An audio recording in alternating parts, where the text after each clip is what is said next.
मेरे साथ आप लोग उच्चारण करेंगे।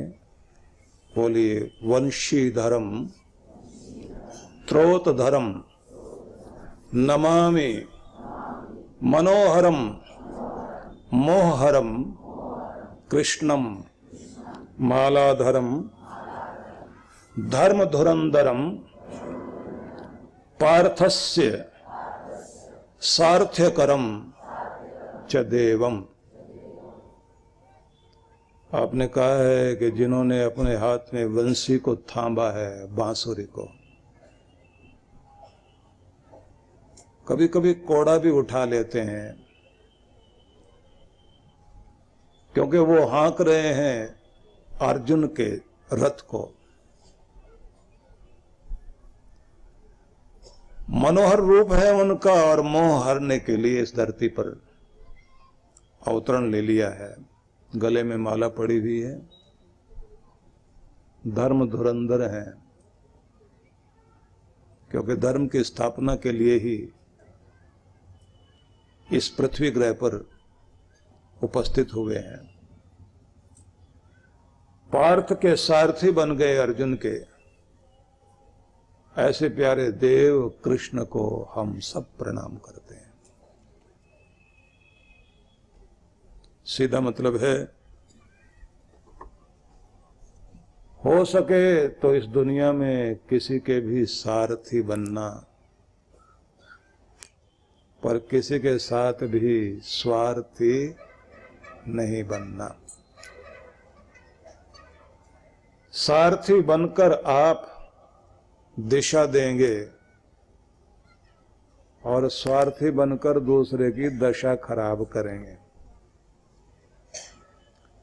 कृष्ण भगवान ने हमें जो दिया,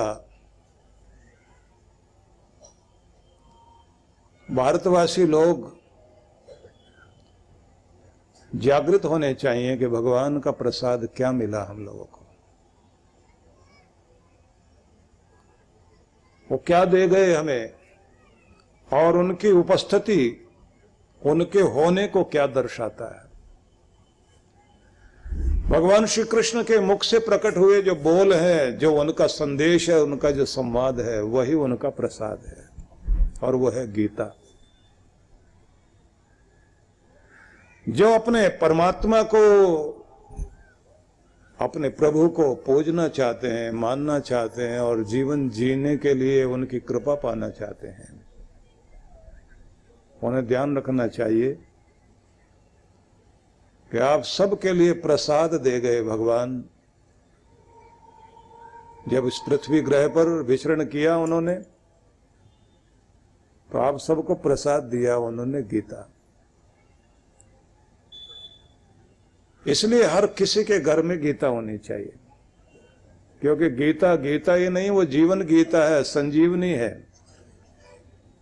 और संजीवनी का काम है कि मृत को भी जिंदा कर दे। मुर्दा मन अर्जुन का, और भगवान ने जो संजीवनी दी उसका परिणाम ये हुआ। कहां तो कायर बनकर भागने लगा था और कहां वीर बनकर खड़ा हो गया, वीर अर्जुन हो गया। मजे की बात यह है कि ये गीता ऐसा ग्रंथ है जिसके संदेश के कारण अर्जुन को सफलता तो मिली ही, राज ऐश्वर्य मिला, मृत्यु और संकट टले, और जिसके कारण ऐश्वर्य से युक्त हुए, और जिसके कारण जन्म भी सुधर गया और मरण भी सुधर गया। ऐसी वाणी भगवान की गीता है। यही है वो गीता जिसको जेल में बैठकर भी हमारे देश के क्रांतिकारी, देशभक्त सेनानी, स्वतंत्रता सेनानी, जब उन्हें लगा कि यहां कौन सी ऐसी चीज है जो हमें संबल दे सकती और शक्ति दे सकती, तो उन्होंने गीता हाथ में ली। चाहे लोकमान्य तिलक रहे हों, विनोबा भावे रहे हों, या फिर महात्मा गांधी रहे हों, या जितने भी क्रांतिकारी थे भारत के, वे सभी महान जन नेता, राष्ट्र नायक, जिन्होंने इस देश को बहुत कुछ दिया, जिनका ऋण इस पृथ्वी पर है, हम सब पर जिनका बहुत बड़ा कर्जा है। गांधी जी ने कहा था, जब भी कभी मैं हताश हुआ, निराश हुआ, उदास हुआ, तो गीता की शरण में गया और गीता ने कभी मुझे निराश नहीं होने दिया। मुझे किसी न किसी श्लोक में कोई न कोई समाधान मिल गया और फिर से मेरे चेहरे पर मुस्कुराहट आ गई। पता नहीं क्यों ये चीज प्रचलित हो गई कि मरने वाले को गीता सुना दो तो उसका कल्याण हो जाए। ये मरने वाले के लिए नहीं सुनाया गया था ग्रंथ। जिसने जिंदगी भर कोई संबंध नहीं रखा हो गीता से, वो आखिरी में गीता से क्या संबंध जुड़ेगा उसका। और फिर ये इसलिए भी नहीं है कि कई लोग कहते हैं ना कि हमारे घर में हमारे पिताजी, हमारे दादाजी सब गीता का पूजन करते हैं और जब से गीता हमारे घर में, हमारा ऐश्वर्य बढ़ गया, हमारा सब कुछ ठीक ठाक हो गया और हम कोई भी दिन ऐसा नहीं जिस दिन गीता की पुस्तक पर फूल चढ़ाकर, माथा टेककर घर से बाहर न जाते हों। तो भाई माथा झुकाने से बात नहीं बनेगी, ये तो माथे में और हृदय में बैठाने से ही गीता काम करेगी। क्योंकि जीवन में सब कुछ पाने के लिए गीता का ज्ञान और उसका संदेश चाहिए। अब आप सोचेंगे कि गीता में से मैं आपको क्या सुनाऊं, तो गीता में 6 अध्याय के 3 त्रिक हैं, तीन भाग कह लीजिए आप। 18 अध्यायों की गीता है, 700 श्लोक हैं, जिनमें से ज्ञान, कर्म, उपासना, भक्ति, ये 3 चीजों को लेकर गीता में 3 मार्ग दर्शाए गए। तो मध्य भाग जो है, उस मध्य भाग का भी एक मध्य भाग है जिसे बोलते हैं अमृताष्टकम। 8 श्लोक हैं जिसमें 8 अमृत संदेश हैं। गीता का जो अमृत है वो 8 बूंदे समझ लीजिए, और इसे ऐसे मान लीजिए कि बूंद समाई समुद्र में, ये जानत सब कोय, समुद्र समाया बूंद में, बिरला बूझे कोय। सब लोग ये तो देखते हैं कि आसमान से बूंदे गिरी और समुद्र में लहरों में जाकर मिली और खो गई। बारिश हो रही थी समुद्र की लहरों के बीच, तो बूंदे ऊपर से आए और नीचे देखें तो कहां लहर बन गई, नीचे समुद्र में लहर बनकर खो गई। ये तो सब लोग देखते हैं कि बूंद गिरती है और पानी में मिलकर सागर में, झील में, नदी में, तालाब में, सब जगह जहां भी गिरेगी तो फिर वहां खो जाती है जाकर। लेकिन खोती नहीं है, समुद्र बन जाती है। किसी का भी समर्पण जब सही दशा में और सही जगह होता है तो फिर वो खो नहीं जाता, फिर वो बहुत बड़ा हो जाता है। ये जो मोमबत्ती जलती है ना, आपने कभी ध्यान से देखा होगा, कुछ मोम बच जाता है, गिर जाता है नीचे, बाकी जल जाता है।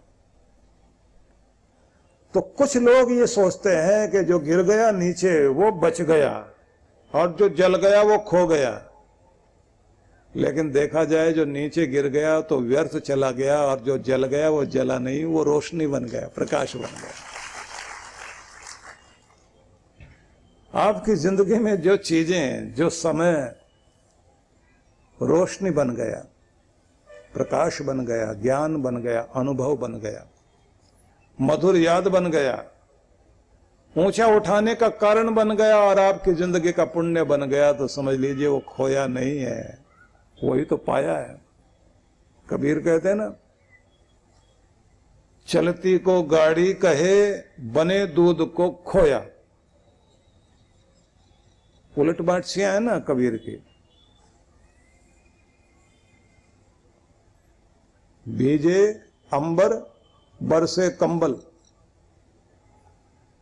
कंबल से पानी गिर रहा है और अंबर आसमान बादल भीग रहा है,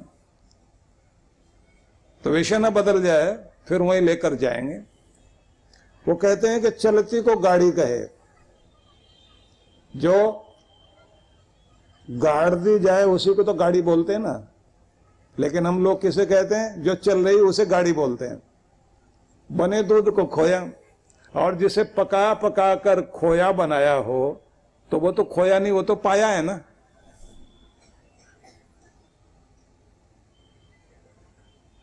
बड़ा प्यारा उनका दोहा है, कभी ध्यान से सुनना, ध्यान देना उस पे। रंगी को नारंगी कहे, जिसका रंग है रंगीन को नारंग, जिसमें रंग नहीं है उसे नारंगी का मतलब होता जिसमें रंग हो ही नहीं। करंगी को नारंगी कहे, बने दूध को खोया, और चलती को गाड़ी कहे, देख कबीरा रोया। तो बूंद जो है जब सागर में गिरती है तो वो खो नहीं जाती, सागर बन जाती है। लेकिन एक बात तो उन्होंने बड़ी अद्भुत कही कि बूंद समाई समुद्र में, यह जानत सबको है, सबको ही जानते हैं सागर में बूंद गई। समुद्र समाया बूंद में, बिरला बूझे को है। पूरा पूरा समुद्र एक बूंद में है कि इसे तो कोई कोई जानता है। आप सबके पिंड में ब्रह्मांड है, और आपके घट में ही आपका परमात्मा है, कि जिस दिन इसकी अनुभूति हो जाएगी उस दिन सच में असली ज्ञानी बन जाओगे। तो 8 अमृत संदेश हैं, बूंद समझ लीजिए, 8 बूंदें गीता की, उन पर हम लोग ध्यान देते हैं। तो 12वें अध्याय के वे श्लोक, गीता का 12वां अध्याय, जिसमें भगवान आखिर में एक शब्द बोलते हैं, स में प्रिय, स में प्रिय, स में प्रिय, वह मेरा प्यारा। मतलब एक लोग वे जो भगवान को प्यार करते हैं, भक्त कहलाते हैं ना। जो भगवान को प्यार करें, एक वे लोग, और एक वे जिन्हें भगवान प्यार करें। एक वे जो भगवान को चाहे, और एक वे जिनको भगवान चाहे। तो जिन्हें भगवान चाहे वो कौन से होते हैं, कैसे होते हैं? तो भगवान उनकी पहचान बनाते हैं। और अद्भुत बात उन्होंने कही कि भक्त की स्वाभाविक स्थिति क्या होती है जब भक्ति उतर जाए ना हृदय में, जिंदगी में भक्ति रस आ जाए। जैसे किसी को सेवा में रस आने लग जाए, सेवा में जिनको रस आता है तो वो मान अपमान सब भूल जाते हैं। पूरी चेतना उनकी एक ही काम में लग जाती है कि मैं कैसे इस दुनिया में पीड़ित लोगों का, असहाय लोगों का, बेसहारों का कैसे सहारा बन सकता हूं, और क्या कर दूं, क्या क्या करूं इस धरती के लिए, मानव मात्र के लिए। तो उनके अंदर करुणा जागती है, कोई भी रसपूर्ण हो जाएगा। और कमाल तब होता है जब उसको घर से लेकर बाहर वाले सब ताने दे रहे होते हैं, क्या दिमाग खराब है इसका, सुबह सुबह निकल कर चला जाता है, और वहां वाले भी कद्र नहीं करते, जा करके झाड़ू लगाएगा, दरियां बिछाएगा, सत्संग में ये भी करेगा वो भी करेगा, लोग मान भी नहीं देते, फोटो खिंचवाने वाले दूसरे आगे आ जाते हैं, माइक पर गरजने वाले दूसरे हो जाते हैं, इसको तो कोई पूछता भी नहीं, उसके बाद जाके फिर खड़ा हो जाता है। और कुछ तो पूछने लग जाते हैं, मिलता क्या है आपको, जब वो कहता है मैं किसी की नौकरी पर नहीं हूं, क्योंकि मैं तो नौकर उसका हूं जो दुनिया का मालिक है ना। और तुम पूछते हो मिलता क्या है, तो कैसे बता दूं, क्योंकि वो तो दिल में ही मिलता है जो भी कुछ मिलता है, क्योंकि वही तो दे रहा है, प्रसाद देने वाला भगवान है। ऐसा करने के बाद जो चैन मिलता है ना, क्या मिलता होगा उस माँ को जिसका बच्चा ये कहकर गया कि चाबी मेरे पास है, रात में मैं 12-1 भी बज सकता है, तो माँ खाना खा के सो जाना। और माँ लेट तो गई लेकिन आंखें बंद नहीं कर रही कि नींद ना आ जाए। बोलकर गया था 12-1 बजे आ जाऊंगा, 2:30 बज गए रात के, और उसने इतने धीरे से दरवाजा खोला कि माँ को पता ना लगे। और हल्की सी आहट होते ही माँ सामने आकर पहुंच गई और बोली, बेटा खाना गर्म कर दूं? बच्चा एकदम गुस्से में चिल्लाता है, क्या जरूरत थी जागते रहने की, पहले तबीयत खराब रहती है फिर भी तुम रात में उठ गई हो। अब माँ उस समय क्या कहती है, खाना लाओ ना? वो कहता है मैं खा के आया हूं। अच्छा, गर्म दूध तेरे लिए रखा हुआ, वो पी ले। और बच्चा नाराज हो रहा है, वो जाके अपने हाथ से उसको दूध देकर कहती पी लो। पूछता है माँ तूने कुछ खाया? बोले जब तेरे मुंह में कुछ जाएगा ना तभी मेरे गले से नीचे उतरेगा। अब उसको समझ नहीं आता कि ये है क्या चीज, ये माँ के दिल को क्या होता है। आप लोग नहीं जानते कि जो उसको चैन मिलता है ना अपने बच्चे को खिलाकर पिलाकर, उसको सुरक्षित लौटता देखकर। इसलिए कहते ना कि महात्मा और माँ दोनों में, माता में और महात्मा में कोई ज्यादा अंतर नहीं है। बस समस्या वहां आ जाती है जब वो लिमिट में आ जाती है, अपने प्यार को सिर्फ अपने बच्चे तक रखती है। जैसे पूरे समुद्र के पानी को में से कोई एक बाल्टी भर के ले आए ना, तो है तो वो भी समुद्र का पानी, लेकिन उसमें नौका तो नहीं चल सकती। सैंपल पूरा पूरा वही है। वो लिमिट में आ गया इसलिए उसकी ताकत नहीं रह गई। जब आप लिमिट में हो जाते हैं तो आपकी ताकत जाती रहती है, और जब अनलिमिटेड हो जाए, असीमित हो जाए, आपका प्यार सबके लिए हो जाए, प्राणी मात्र के लिए हो जाए, सबके कल्याण की कामना का हो जाए, तब आप भी समुद्र बन जाते हैं, तब आप भी महात्मा हो जाते हैं, तब महान आत्मा हो जाते हैं। लेकिन सेवा करने वाले आदमी को जो मिलता है उसके हृदय में मिलता है, उसको बाहर वाले नहीं समझ सकते। पिता नहीं समझ सकता कि ये मां अपने बच्चों के लिए क्यों इतना जागती है, क्यों भूखी रह जाती है, इसको मिलता क्या है। हालांकि बच्चे बुढ़ापे में जाकर एकदम नकार देते हैं, मां की कदर नहीं कर पाते। तो आपको ये सुनाना चाहता हूं कि 8 अमृत भगवान के वो उपदेश, जहां उन्होंने बताया कि जो भक्त की स्वाभाविक स्थिति होती है वो क्या होती है, क्या होता है, वो कैसे होता है, उसके पवित्र अवस्था के लक्षणों को बताया है। जब भक्ति जीवन में आ जाती है तो उसका जो मानसिक रूप होता है, उसकी जो चित्त की अवस्था होती है कैसी हो जाती है, और किस अवस्था में मैं उसे स्वीकार करता हूं कि ये मेरा प्यारा है, ये मेरे प्यार के काबिल बन गया। तो उसके प्यार के काबिल बनने के लिए उन्होंने 8 संदेश दिए। उन 8 में भी कुछ शब्द हैं जिनको आप लोग पकड़ने की कोशिश करेंगे।